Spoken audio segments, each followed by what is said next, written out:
Shalom Israel. First and foremost, I want to give all praise, all honor, and all glory to Yahweh Ba'Shem Shabbat Shemakadosh, the born of the apostles, and else great millstone for teaching us his truth, peace, and blessings to the whole of Israel. Yahweh is the name of the Father Hebrew, Ba'Shem is the name, and Yahweh Shai is the name of the begotten Son.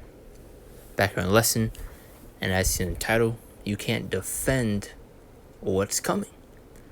As you see, this devil is wanting to create an anti-nuclear defense system.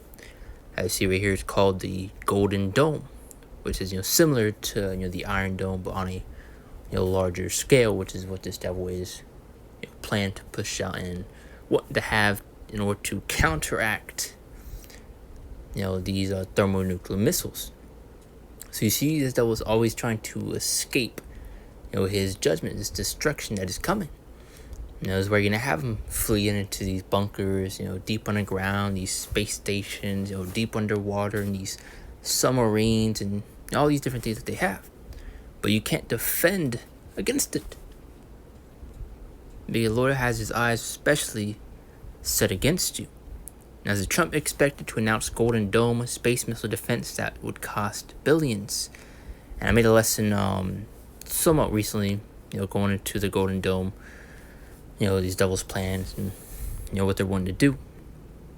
But it says, President Donald Trump expected to announce Tuesday the concept he wants for his future Golden Dome missile defense program.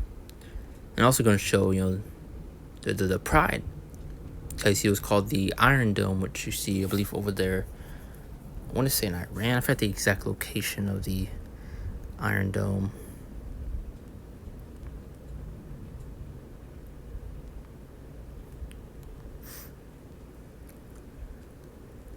So that was in Israel, okay. I mean, I forgot the exact location, but you see they called it the Golden Dome. But it says, and while it would not be the most expensive option that the Pentagon had offered, it would still cost taxpayers tens of billions of dollars to take years to make a reality if the realized system would mark the first that the U.S. would put weapons in space, which could be fired to destroy incoming missile during flight. So even if it was created, or even to have it now, you still won't be able to defend against this attack. You get within the scriptures, it goes into the destruction that will befall this place, which would be by the way of those thermonuclear missiles, and they're going to hit their mark, as it is written. It should be as they might expect men, none shall return in vain. So those arrows are going to hit his mark, man. Which those arrows being those missiles. Now it says,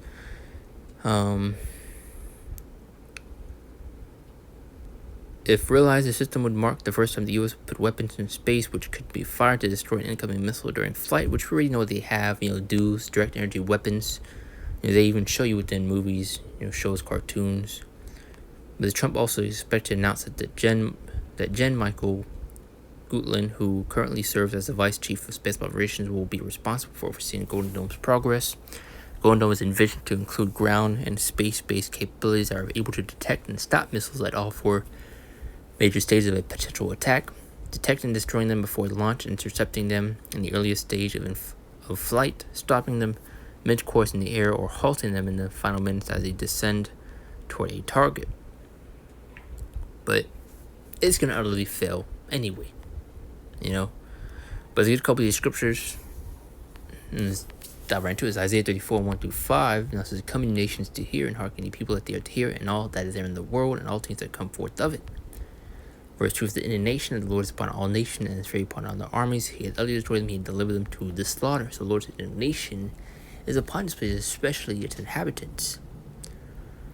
Verse 3, the slain also shall be cast out, and the stink shall come out of the carcasses, and the mountains shall be melted with their blood. Verse 4, and all the hosts of heaven shall be dissolved, and the heaven shall be rolled together as a scroll. And that's speaking of the mushroom cloud being formed from those explosions. And all their hosts shall fall down as a leaf falls off from the vine and falling fig from the fig tree. Verse 5, main point. For my sword shall be bathed in heaven. Now, what is that sword speaking of? Those thermonuclear missiles. As well as going to get various scriptures to further answer that point. Once and further going to show what this destruction, this judgment is going to be by the way of. As you know, the first death was by the way of water. The second death is going to be by the way of fire, and specifically thermonuclear fire. And it says, for my sword shall be bathed in heaven, behold, it shall come down upon Idumea and upon the people my curse and judgment. Idumea also being another word for Esau, Edom. Let's get Jeremiah 50 in verse 9. For lo, I'll raise a cause to come against Babylon, an assembly of great nations from the north country. So very soon you're going to have many of these nations come together to go against Babylon, against America. And they shall set themselves in array against her. From thence she should be taken. Their arrows should be as of mighty expert men. None shall return in vain. So those arrows are going to hit its destination and hit its mark. It's not going to collide into each other. It's not going to, hit the ocean.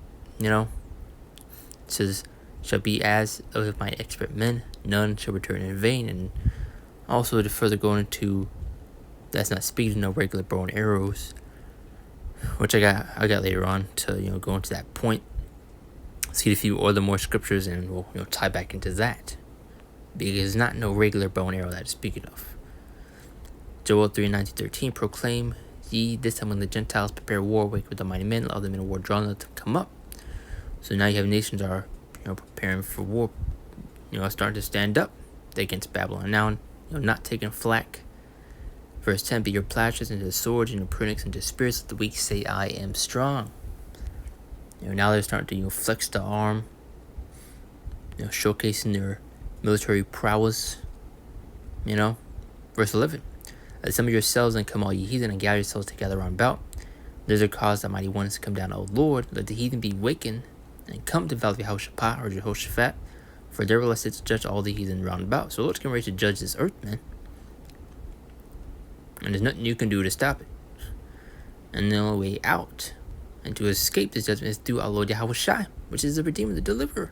And he's only coming back for the nation of Israel, specifically the elect, which the Lord will work that number. Now it says, verse 13, put ye in the circle, for the harvest is ripe, come ye down, for the press is full, the fats overflow, for the wickedness is great.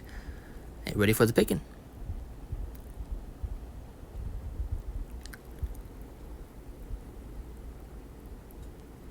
This life is kind of slow. I'm trying to maneuver around these scriptures, and it's just frozen. Isaiah chapter 9 verse 5, and it says, for every battle of the warrior is with confused noise and garments wrought of blood. So this is going to show that this war, as getting ready to unfold and take place, it would be completely different, something that you've never seen before. Because I would just read right here, for every battle of the warrior is with confused noise and garments wrought in blood. And I always like to use the example of the movie 300, the clashing of shield, sword, roaring on the battlefield.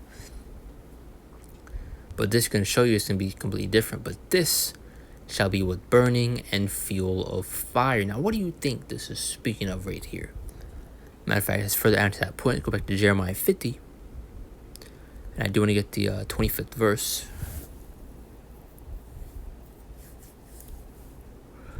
If it opens. Spare for a minute.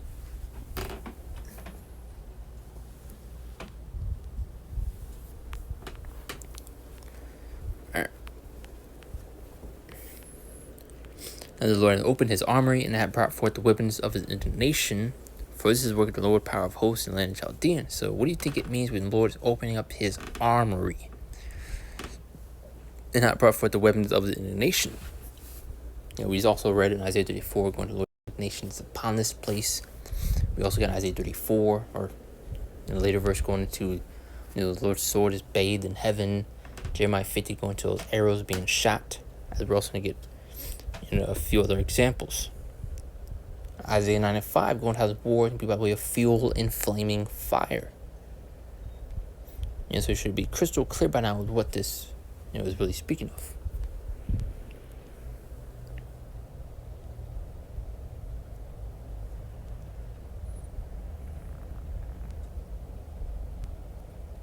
Trying to scroll down, so like this phone is just horrendous.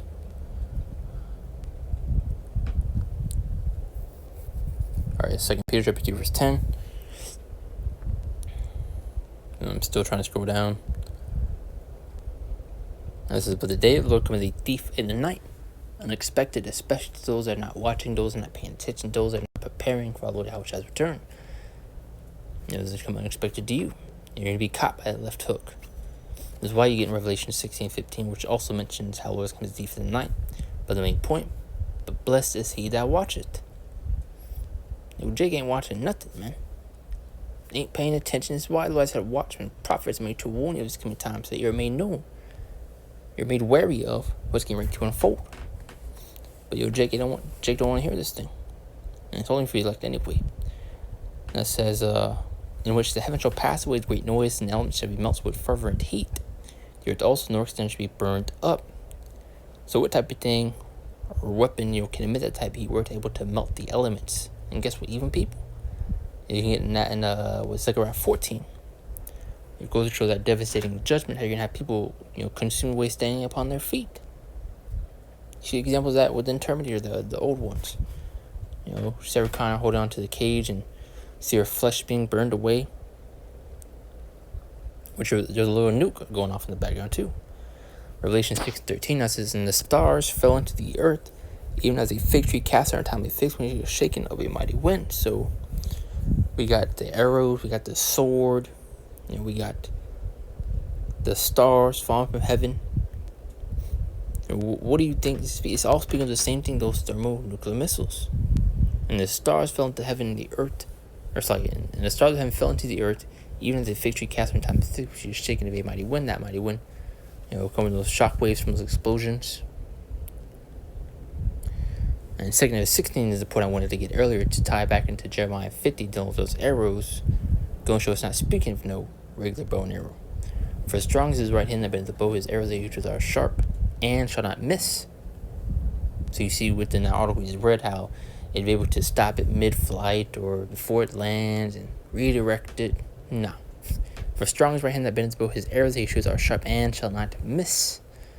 When they begin to be shot to the ends of the world. So what regular bow and arrow could be shot from one place on the earth to the whole other side? Clearly none. So certainly speaking of these thermonuclear missiles, which should be crystal clear by now. This is Revelation 18:10. It's also a cut to this whole golden dome that they are hoping to use as a defense against their judgment.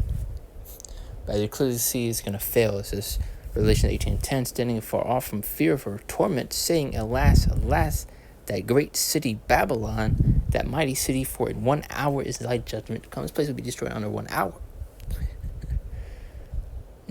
Your kingdom will crumble. Revelation 13, going to the place never be inhabited again. Also going to that devastating destruction. This place is through. But that's the point right there. We're going to make a quick let's go into this update regarding this golden dome that they have promised for. But it's clearly going to fail. Even if they have it, if they don't, your judgment's coming. By doing close out, give all praise, all honor, and glory to Yahweh Bashem, Hashem, Bashem, Kadash, and Shalom. See you next one, Lord, you will.